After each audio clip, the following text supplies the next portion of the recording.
Que tragédia assistir a um homem forçando-se excessivamente quando se aproxima dos 40 anos, idade em que está começando a ter maturidade mental. Aos 40, um homem está entrando na idade em que é capaz de ver, entender e assimilar a caligrafia da natureza nas florestas, nos riachos, a fluir, e no rosto dos homens e das crianças. Todavia, esse medo brutal impele-o com tanta força que ele fica cego e perdido no emaranhado de um labirinto de desejos conflitantes. Perde de vista o princípio do esforço organizado e, em vez de lançar mãos das forças da natureza evidentes por toda parte e permitir que essas forças elevem-no a grandes conquistas, ele as desafia, e elas então se tornam forças de destruição. Talvez nenhuma das grandes forças da natureza esteja mais disponível ao desenvolvimento do homem que a autossugestão, mas a ignorância a respeito dessa força está levando a maior parte da raça humana a aplicá-la como um obstáculo e não como uma ajuda. Vamos enumerar os fatos que mostram como ocorre a má aplicação de uma grande força da natureza. Vejamos um homem que enfrentou alguma decepção, um amigo que se revelou falso ou um vizinho que parece indiferente. Imediatamente ele decide, pela autossugestão, que nenhum homem é confiável e que todos os vizinhos são mal agradecidos. Esses pensamentos inculcam-se tão profundamente em seu subconsciente que matizam toda a sua atitude em relação aos outros. Volte agora para o que foi dito na lição 2 sobre os pensamentos dominantes na mente do homem, atraírem pessoas com pensamentos similares.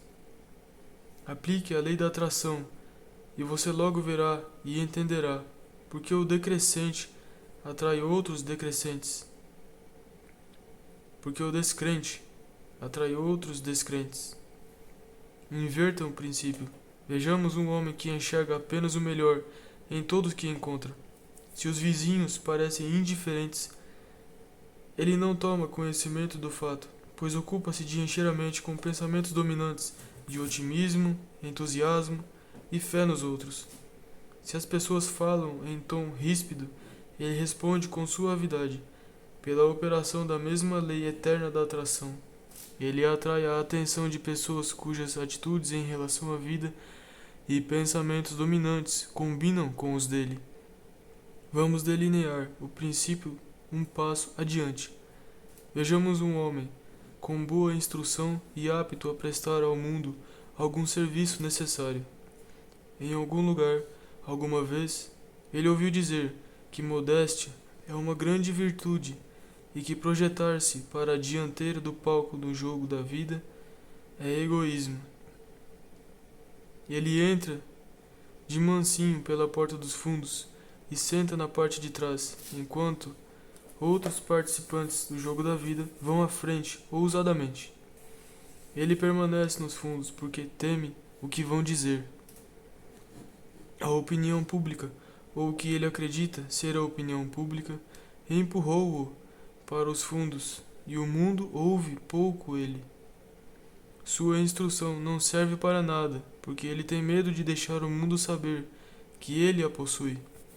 Ele sugere constantemente a si mesmo, usando a grande força da autossugestão em seu detrimento, que deve permanecer em segundo plano para não ser criticado, como se a crítica pudesse lhe fazer algum mal ou derrotar seu objetivo. Vejamos um outro homem que nasceu de pais pobres. Ele evidenciou a pobreza desde o primeiro dia em que consegue lembrar-se. Ouviu falar de pobreza, sentiu a mão gelada da pobreza em seu ombro, o que o impressionou tanto que ele fixou a mente como uma maldição que deve se submeter. Quase que inconscientemente, ele se permite cair vítima da crença de que, uma vez pobre, sempre pobre, até essa crença tornar-se o pensamento dominante de sua mente. Ele se assemelha a um cavalo que foi arriado e subjugado até esquecer que possui o poder potencial para se livrar dos arreios. Seu trabalho e o meu são peculiarmente semelhantes, Estou ajudando as leis da natureza a criar espécimes aperfeiçoados de vegetação, enquanto você está usando as mesmas leis na filosofia da lei do sucesso para criar espécimes aperfeiçoados de pensadores. Luther Burbank. A autossugestão rapidamente o relega para o fundo do palco da vida. Por fim, ele se torna um desistente, a ambição desaparece, a oportunidade não mais se apresenta a ele, ou ele não tem visão para vê-la. Ele aceita seu destino. É fato bem estabelecido que as faculdades mentais, como os membros do corpo, atrofiam-se e murcham se não utilizadas. A autoconfiança não é exceção. Ela se desenvolve quando utilizada, mas desaparece se não usada. Uma das principais desvantagens da riqueza herdada é que muitas vezes leva à inação e perda da autoconfiança. Em 1909, Evelyn Walsh McLean, esposa de Edward Bailey McLean, deu à luz a um menino na cidade de Washington. A herança da criancinha foi calculada em cerca de 100 milhões de dólares. Quando o bebê era levado para respirar ar fresco em seu carrinho, ficava cercado de enfermeiras, assistentes de enfermagem, seguranças e outros serviçais, cuja tarefa era evitar que qualquer mal lhe acontecesse. Essa vigilância foi mantida com o passar dos anos. O menino não precisava se vestir, tinha empregados que faziam isso. Os serviçais o observavam enquanto dormiam e enquanto brincava. Não era permitido que ele fizesse nada que um empregado pudesse fazer por ele. O menino chegou aos 10 anos de idade. Um dia estava brincando no pátio e notou que o portão dos fundos foi deixado aberto. Em toda a vida ele nunca saiu sozinho pelo portão e naturalmente era bem isso que ele desejava fazer. Num instante em que os empregados não estavam olhando, ele voou portão afora e foi atropelado e morto por um automóvel antes de alcançar o meio da rua. O menino usou os olhos dos empregados até os seus não lhe servirem mais, como poderiam caso tivesse aprendido a confiar neles. Há 20 anos, o homem para quem trabalhei como secretário mandou os seus 2 filhos para uma faculdade. Um foi para a Universidade de Virgínia e o outro para a instituição em Nova York. Todo mês, uma de minhas tarefas era enviar um cheque de 100 dólares para cada rapaz. Era o dinheiro miúdo, para ser gasto como desejasse. Lembro bem do quanto eu invejava aqueles garotos, enquanto preenchia os cheques todos os meses. Frequentemente, indagava por que a mão do destino havia me trazido ao mundo da pobreza.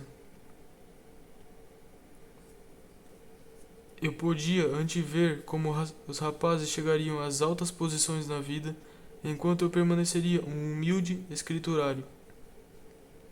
No devido tempo, os rapazes retornaram para casa com seus canudos. O pai era um homem rico, dono de bancos, ferrovias, minas de carvão e outras propriedades de grande valor. Ótimas posições estavam à espera dos garotos das empresas do pai. Mas 20 anos podem pregar peças cruéis naqueles que nunca tiveram que lutar. Talvez uma melhor maneira de declarar essa verdade seja dizer que o tempo dá àqueles que nunca tiveram de lutar a chance de pregar peças cruéis em si mesmos. De qualquer maneira, os rapazes trouxeram outras coisas além dos canudos. Voltaram com uma aptidão bem desenvolvida para beber pesadamente. Aptidão que desenvolveram porque os 100 dólares que cada um recebia todo mês tornou desnecessário que lutassem. A história deles é longa e triste. Os detalhes não interessam, mas você ficará interessado no final. Quando essa lição foi escrita, tinha em minha mesa um exemplar do jornal publicado na cidade onde os rapazes moravam. O pai deles faliu e a mansão cara onde os meninos nasceram estava à venda. Um dos rapazes havia morrido de delirium tremens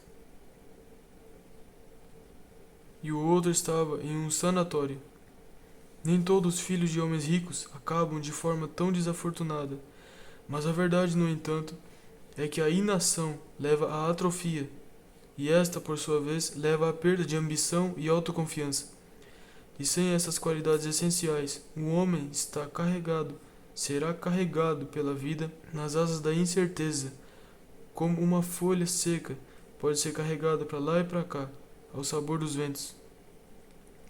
Longe de ser uma desvantagem, lutar é uma vantagem decisiva, pois desenvolve qualidades que, do contrário, ficariam adormecidas para sempre. Muitos homens encontram seu lugar no mundo por terem sido forçados a lutar pela existência cedo na vida. A falta de conhecimento sobre as vantagens decorrentes da luta levou muitos pais a dizer: tive que trabalhar duro quando era jovem, mas vou fazer com que meus filhos tenham uma vida fácil. Pobres e tolas criaturas.